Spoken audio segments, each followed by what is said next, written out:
Well, hello everyone. George, George.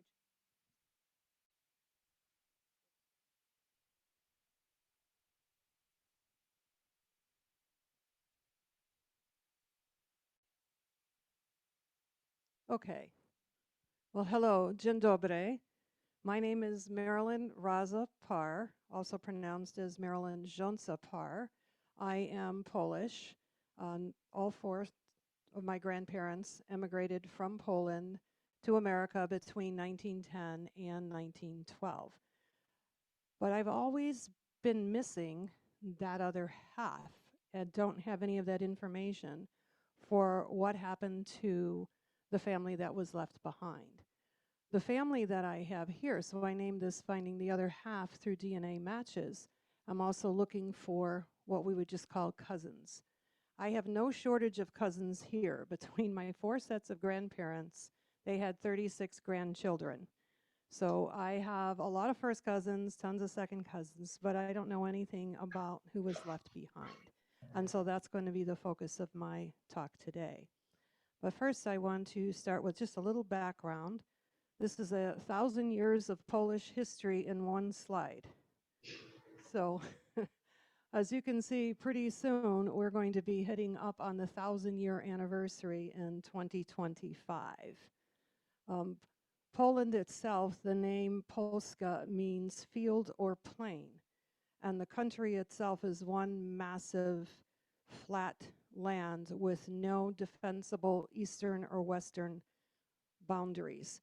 So that's where you will see the whole series of invasions by other countries. And today I am going to focus on that section right there in gray, because this is what highlights what makes Eastern European, not just Polish, but Eastern European genealogy so difficult. When the country has been erased from the map, you can imagine the problems that causes. And we have these correlations today with Ukraine.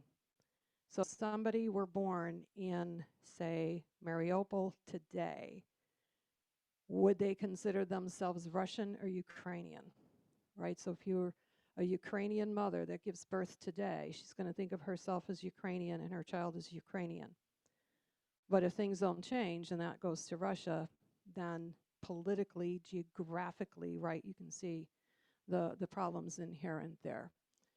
So how many people here in the audience have any kind of Eastern European background?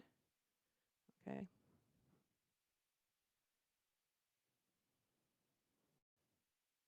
So let's just go on to the next slide.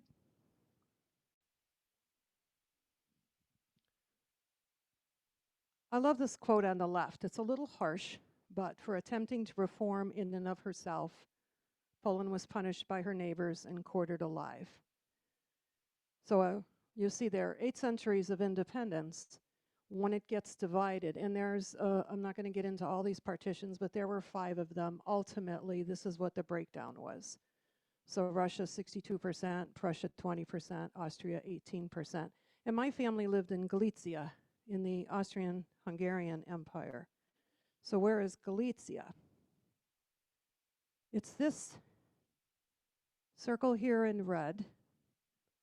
You'll see over time, the purple that was Poland gets smaller and smaller until by 1795, Poland is off the map. And there are 2 more partitions that even happen after this. So it may look small when you compare it to modern day Poland and Ukraine, but this is Galicia, hundreds of towns and cities during this time period of the partition. So narrowing it down to where my family comes from, on the left would be my maternal side of the family, and on the right, the paternal side of the family. And this is what it looks like today. So the circle over there of Rzeszów, that's my father's side of the family. The other circle in that circle is the town of Oswiecim, that many of you may have heard of by its German name, Auschwitz. And surrounding this map now, you can see, again, if we superimpose this map, and how close Lviv at the time was the capital of Galicia. And that little town that you see, Shemzil, that's the one you may have been hearing a lot about in the news. So when the Ukrainians were evacuating, the first stop in Poland when they got off the train was Shemzil. And that's where they're receiving the Ukrainians now, and then they're dispersing from there. So it's a really small little town.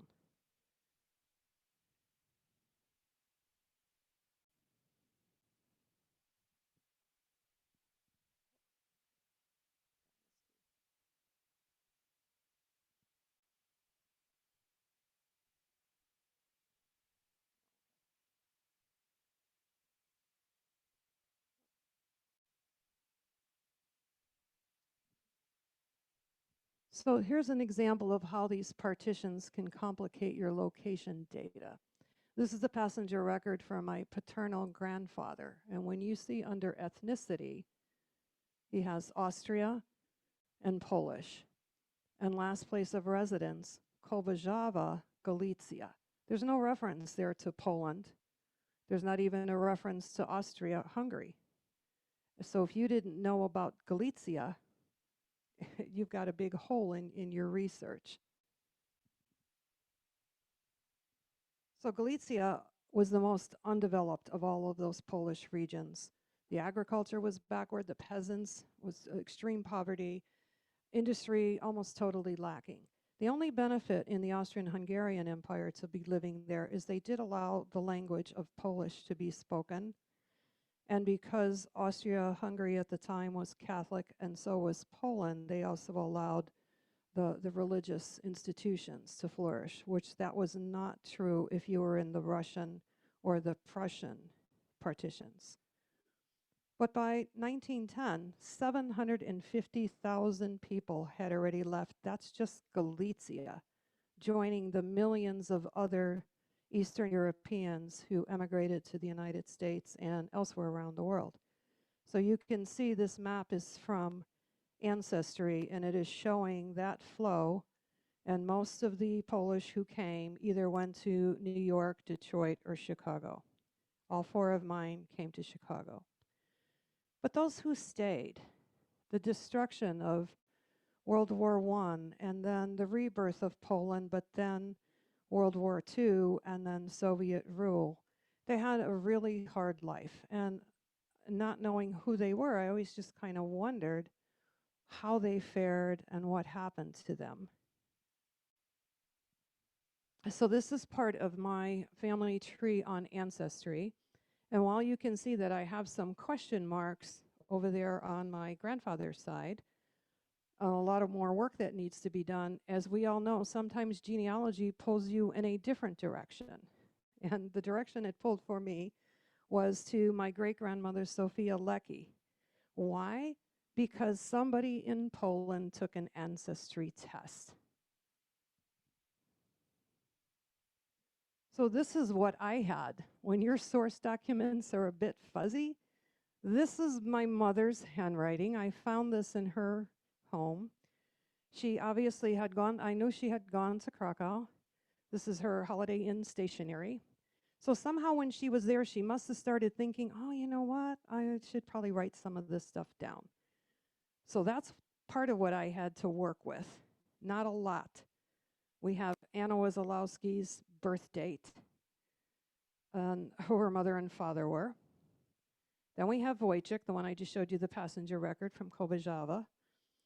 And then we have her mother, Elżbieta, and then her father.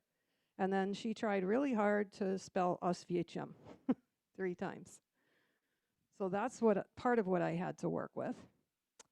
Then, this is something I think those of you who have been doing genealogy for a long time could maybe appreciate. One of my uncles went to Poland a long time ago, found some distant Polish relative, and because my uncle was a nuclear physicist engineer, he traveled with graph paper. And so everything got diagrammed out. I have about 20 of these, and then you have to tape them all together to try to make sense of them. Out of all those 20 pieces of paper, right here where I've circled in red, is the only reference that I have to Sophia Lecca. Because he was interested on the male side of the family. He was interested in following Sophia's daughter, Elżbieta, my grandmother, who was my uncle's mother. And he was following down the Schwanarski male side of the family. So all I have on these sheets is this information. But it does confirm, at least, that I had that name. So this has been always my pressing question. What happened to those that didn't emigrate to America?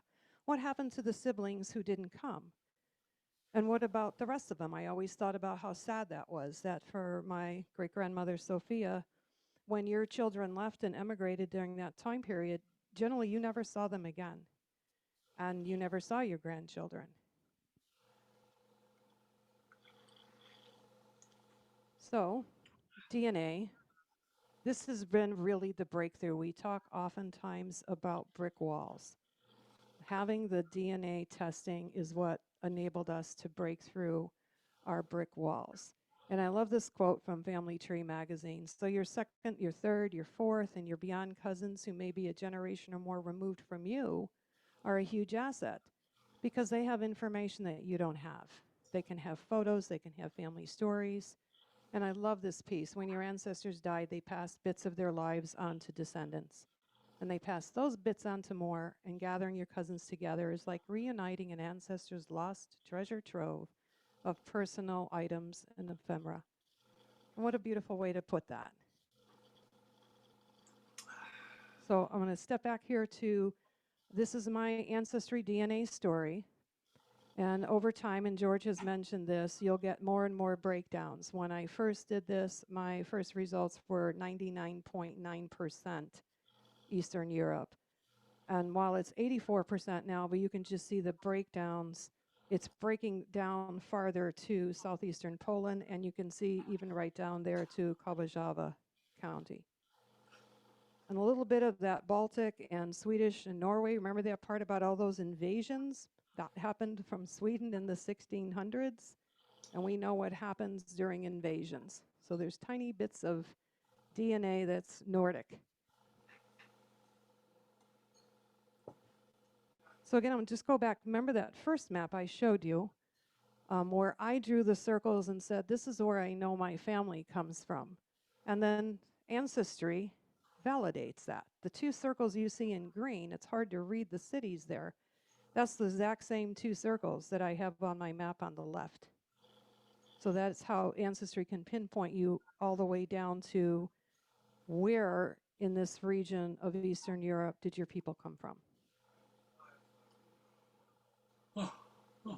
So reaching out now on Ancestry and Facebook, what does that look like and how does that process start?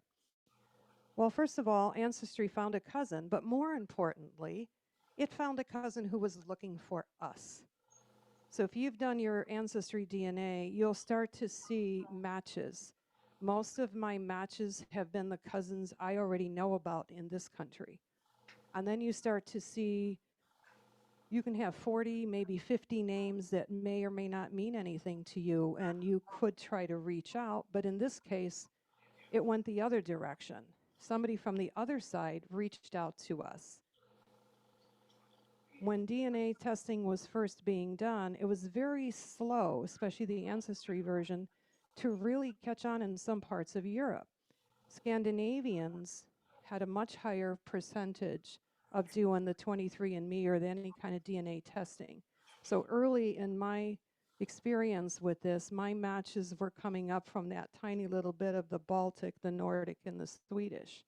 But somebody has to be taking those tests at the other end in order for you to start getting the matches.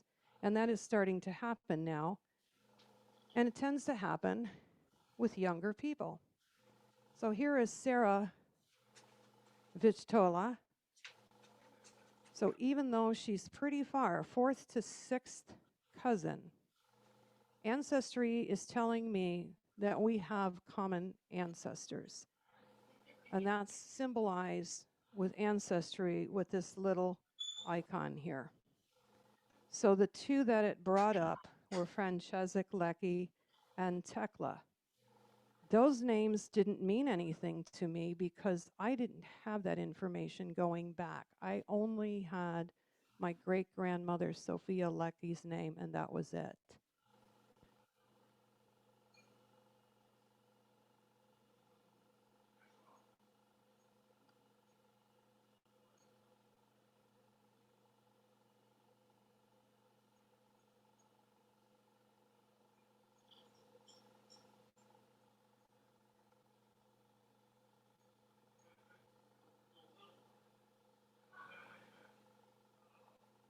Hello? Sorry about that. The other microphone died.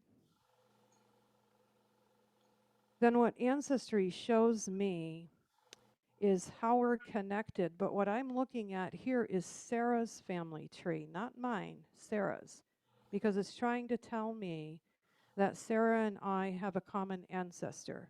And again, when you see in her family tree, you see this icon that almost kind of looks like a bear's footprint. Francesek and Tekla. My next step then was to click on Francesek's name and see where that got me. And when I did that, voila, I can see that Francesek and Tekla had 6 children, one of whom was my great-grandmother, Sophia. So immediately, not only did I get the names of all her siblings, which I didn't have, as you can see to the right of Francesek, I also know my great-great-great-grandfather's names because Joseph also had a link going back yet one more generation. So just with that one connection to Sarah, showing me our common ancestry, I had this whole world opened up to me. So I want you to, it's a lot of names, but I want you to try to remember them.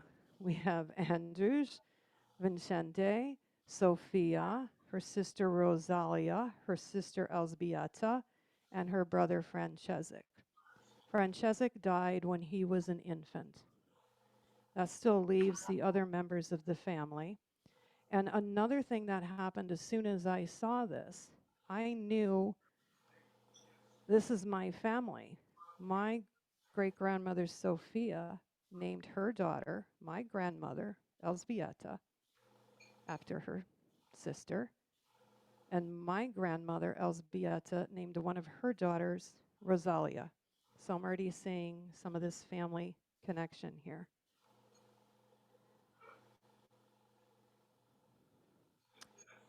Prior to this, I belonged to a lot of Facebook groups that had to do with Polish genealogy, very specific ones. You can see there's one on Kobyjava. It's just a small private Facebook group for those of us that can trace our lineage back to that one area of Poland. And then I've got much broader ones. Somebody asked me once, so how many of these do you get a day? I don't know, a lot, but it's not overwhelming.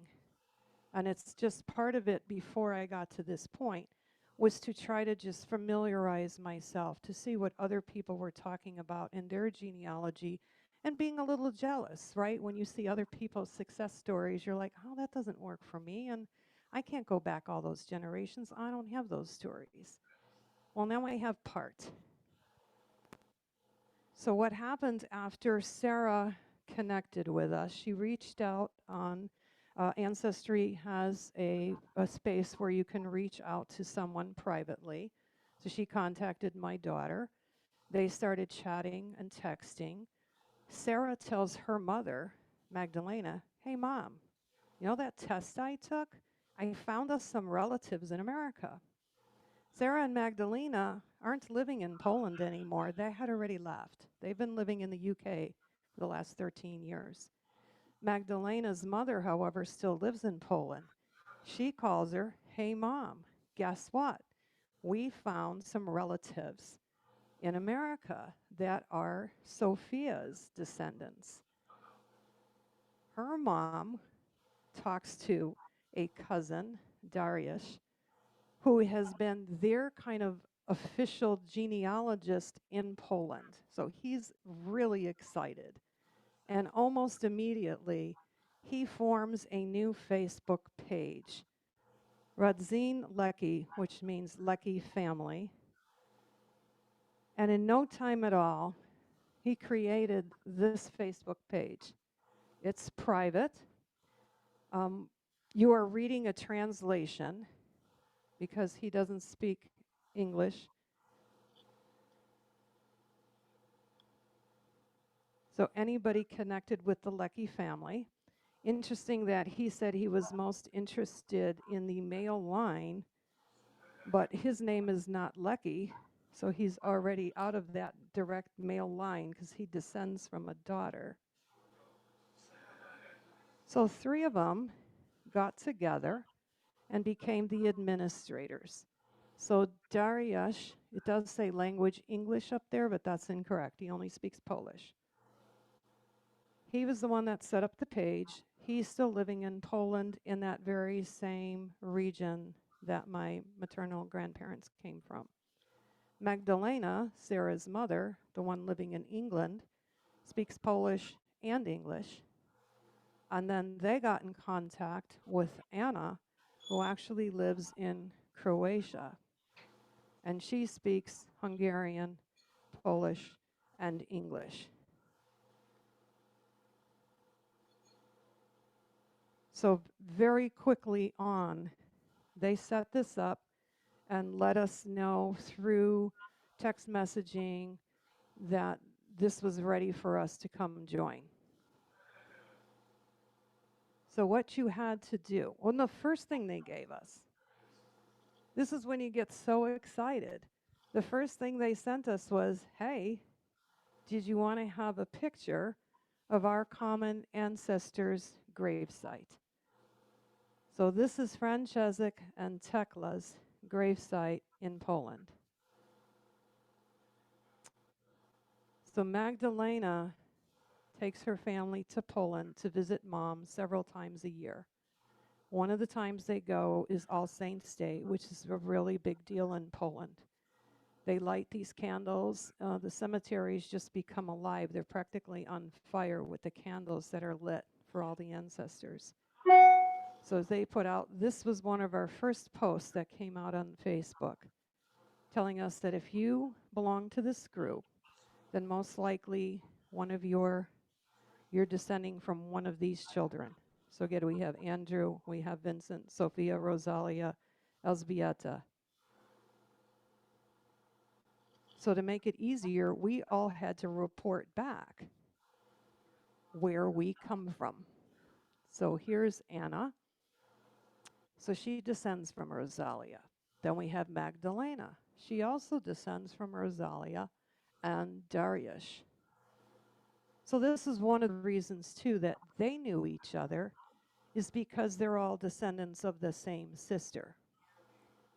They were also interested in finding other members of the family, and the family did disperse. We have people living in Croatia and Slovenia and Dubrovnik, as well as the UK and the United States. So here are a couple more that were not from Rosalia. We have, it's like you do, who else are we hearing from? Well, we're hearing from Andrew's family. We have one person. And we have 2 people now from Vincent's family. My family is represented here for Sophia. But we haven't heard anything from that other sister, Elzbieta Lecky side of the family. So we still have this hole. I don't know who they are, but it turns out my Polish family doesn't know who they are either. And she lived until 1966. So that's a piece right here that we're going to work on trying to find. So part of what we're doing, too, is we're connecting on Facebook to share information and traditions.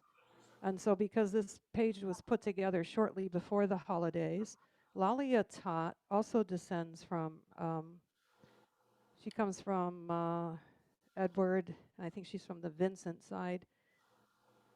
And she's wishing all of us a Merry Christmas. And thank goodness for Google Translate,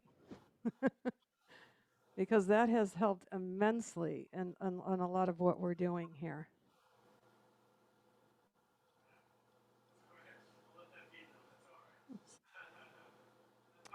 This is something that I shared back. What we continue to do for our Polish traditional Christmas Eve, and we have Polish dinnerware, and we still do the same traditional Vigilia Christmas Eve traditions. And sometimes we feel like maybe because we had to try harder to hang on to our traditions, we're finding that we might be doing things more than the people in Poland are doing. Just because some of the things for them became more ordinary, whereas for us, eating some of this food was only eaten on special occasions. And Lalia, while she didn't do the prescribed method we had on the Facebook page, she instead used Facebook Messenger to reach out to me to tell us about not only where she does come down the line, but I thought this was interesting. She said, I look like Sophia. And she sent me a picture of herself. I, of course, don't know what Sophia looks like. I don't even know what my grandmother looked like until she was my age now. But I looked at her picture and said, oh, you know who you look like? You look like my Aunt Rose. So the family features and that kind of connection is what I'm kind of excited about exploring more now. We're going to need a lot more pictures. And here she's posting one of her Easter traditions of dyeing the eggs with using the natural skins, onion skins, beet skins.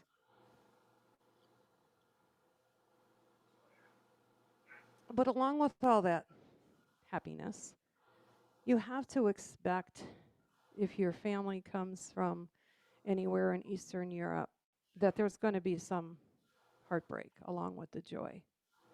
Because things were not easy for those that were left behind. More than 6 million who died either on the battlefield, in camps, or the Katyn massacre, which for those who don't know, very early in the war, the Russians rounded up the Polish army, the officers, and anybody who was in the upper elite, so your lawyers, your doctors, and they rounded them all up and they massacred over 17,000 so that Poland would not be able to resurrect again. And we do have memorials to that in both New Jersey and Baltimore. So remember Rosalia, my grandmother's sister. She had 3 sons. Edward dies in Auschwitz during the war. And you see, Rosalia died in 1933. So I feel like at least she didn't live long enough to see not just Edward, but also his brother, who died during the war, and he was at Dachau and then died at Mauthausen. So both of her sons died. She had another son, Zygmunt, and it is Zygmunt that all of these other cousins of mine that talk about descending from Rosalia, they are descending from Rosalia and her son Zygmunt, not these other 2 sons who died. Who knows? Remember that other brother, Vincente. Ah, there it is, right on the table where you put it. You are in here and not muted. Vincente, this is the Vincente, the son of the, I showed you the 6th in the beginning. This is Vincente's son, Vincente. The older Vincente was in the Polish army, as is the son, Vincente. So you see when he dies, he's already 50. But he was rounded up as part of that Katyn massacre. So part of me thinks, well, looking back, if she were able to do that, my grandmother, Sophia, could be saying, well, this has been really tough for me because I had a daughter, Elzbieta, and I had two other sons. One other of these sons also emigrated to America. So she has yet one son left. And that had been sad and that had been hard for her. But then she sees her sister and her brothers and the heartache that they had in their families. Rosalia loses two of her sons, Vincente loses his son. But you can't talk to them, and you don't know how they felt. So I wanted to close with, while it's possible to find graves on websites like Find a Grave and Billion Graves, it is priceless when you have the living descendants next to those graves. This is Magdalena's mother, Teresa, and two of Magdalena's four children. And Sarah, we just found, the older, these are her two younger. Sarah has just graduated from the Air Force Academy and has just joined the Royal Air Force in Britain. So I don't think they're going to be going back to Poland anytime soon, and they have started a new life just as my family started new lives in America. And so Poland 2024 is going to be the Meet the Cousins tour, and already those few who have been finding others have already met. And so Dariusz went to Croatia to meet Lalia, and then they FaceTimed my daughter, and they're speaking Croatian and Polish, and my daughter was just in on just part of it and listening. But how cool is that you could do that? And all of this just happened in the last 7-8 months.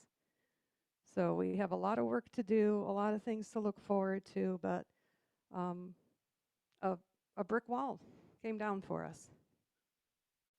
So I thank you for listening to my story, and welcome to questions. And I think George was going to open the floor to anybody else who had some experience.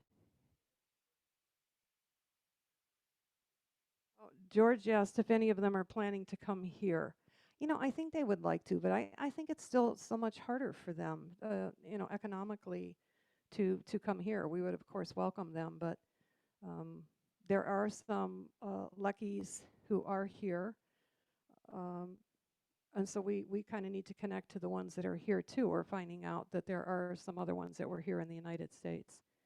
So I think right now they're kind of busy visiting each other over there in Europe.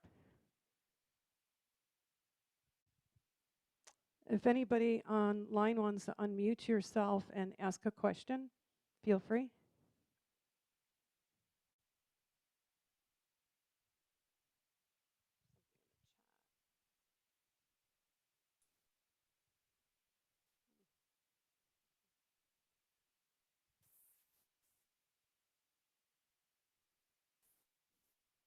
Okay, so I got to tell you, I started this Saturday morning, but it's been in my head for a very, very long time. And then I put it down on paper, and then I worked on it all day yesterday. So the next pieces that I do want to do is further explore the 23andMe pieces to see what might be there. And then I don't know how many of you have done or do the FTDNA. I had my father's done post-mortem. So it can be done. It has to be happen within 24 hours. And it could be somewhat degraded. But those first connections, because that was 8-9 years ago, are the ones that came in with most of the Scandinavian. And I need to take another look at that now. And then the next thing I want to do is find the similarities, as I see in one of these that Anna person looks just like my mother looked like 30 years ago. So love to be able to send her a picture and go, guess who you look like? And that's not amazing because we're quite a few generations away, and there's still those family similarities.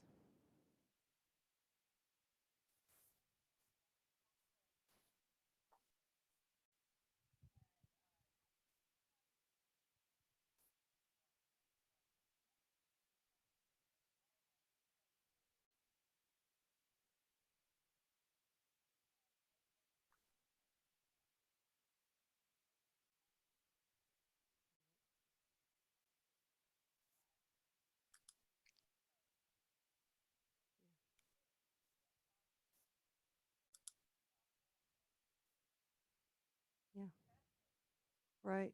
And the reason that you're seeing in today's world with what is this open arm toward Ukrainians is still a really big step, because while Polish and Ukrainian were lumped together in Galicia, this is 125 years of Galicia's existence. Over time, they got conscripted into armies that were not of their choice, right? So a lot of the Polish were fighting in the Austrian army against the Russians at one point. The Ukrainians were pulled into the Russian army. And so there were times when Polish and Ukrainians were fighting against each other through no choice of their own, but as part of conscripted soldiers. But they do share this long 123-year heritage of being in Galicia together under the Austrian-Hungarian Empire with the present-day Ukrainians. Yes.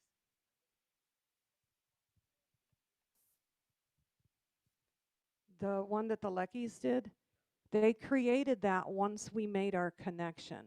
So that was not one that I found. It hadn't existed until about last November.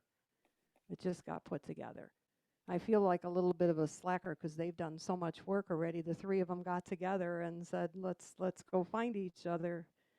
So we have a lot of work to do to, and I think part of anytime you do this, the hesitation, I have lots more questions. Like, I don't know when Sophia died. There's no record. I can't find anything on her, but I don't want to just start reaching out and go, what can you tell me about my family, right? Without doing some contribution first to them, because they're just as interested as what happened to the people who came here.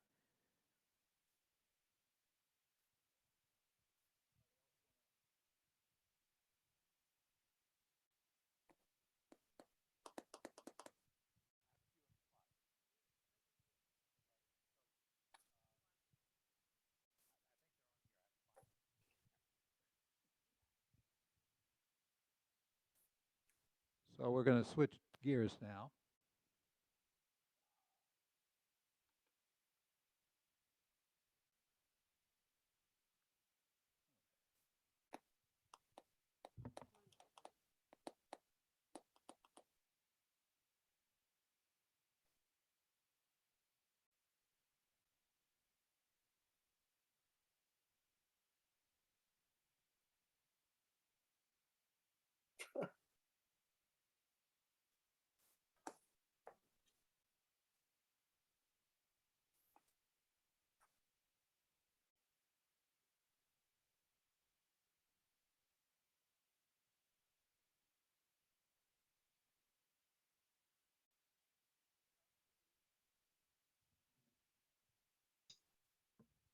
You're still muted.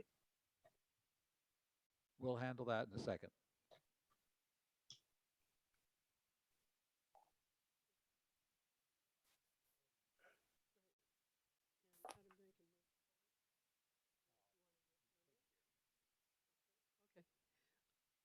Okay, can you hear me?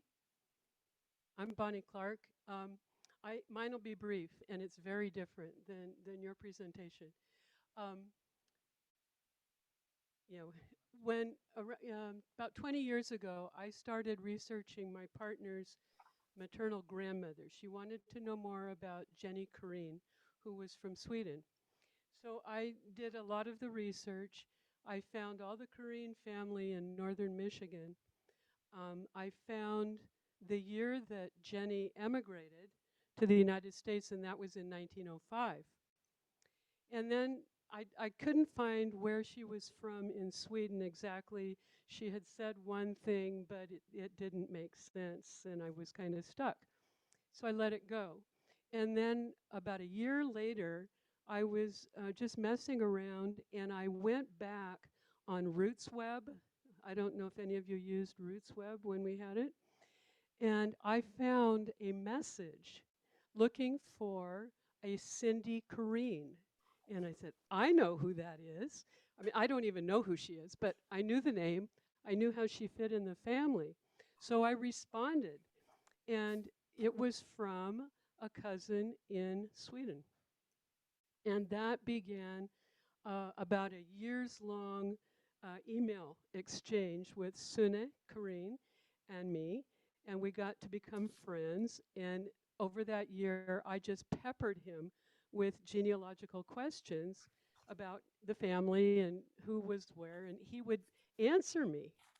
And we went back to the 1600s within a year, miraculously, because Sweden keeps very good records.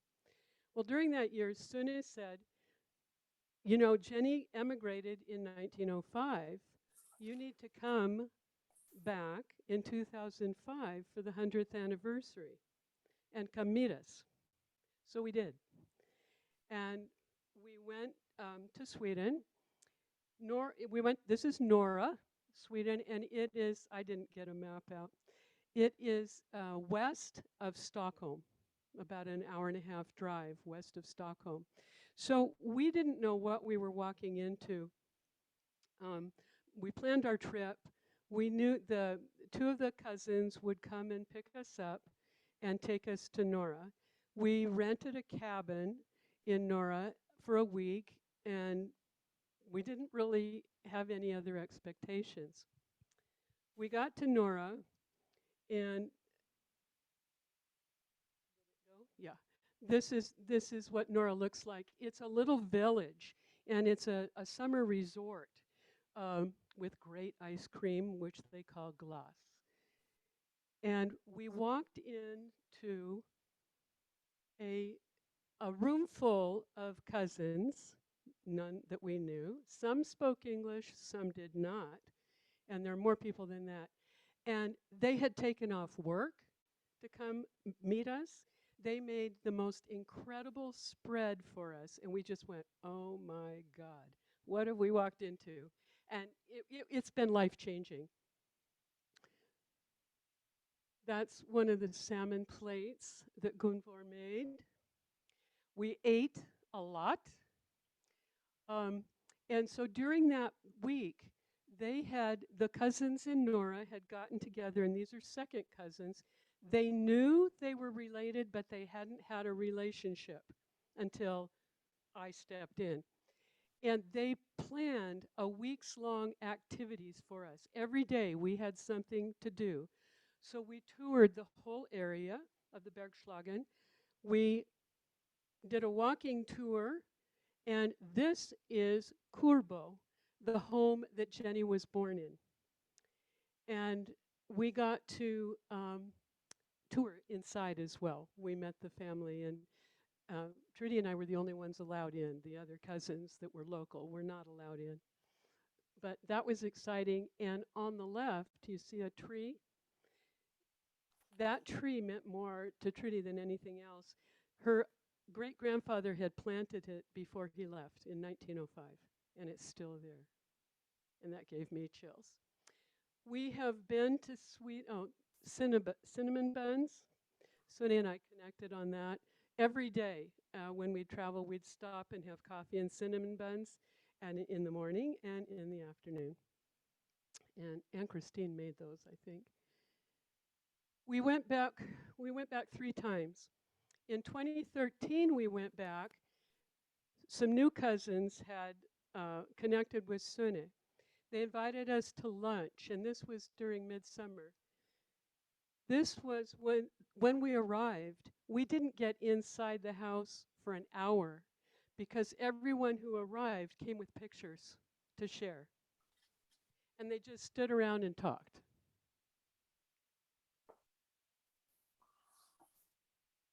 And there they are talking. This was on a farm outside of Norra. Sune is the one gesticulating there. He has since died.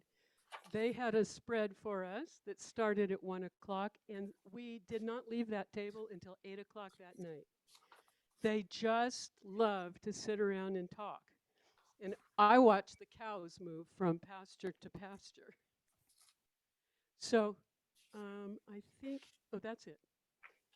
That's the end of my pictures. I only brought a few.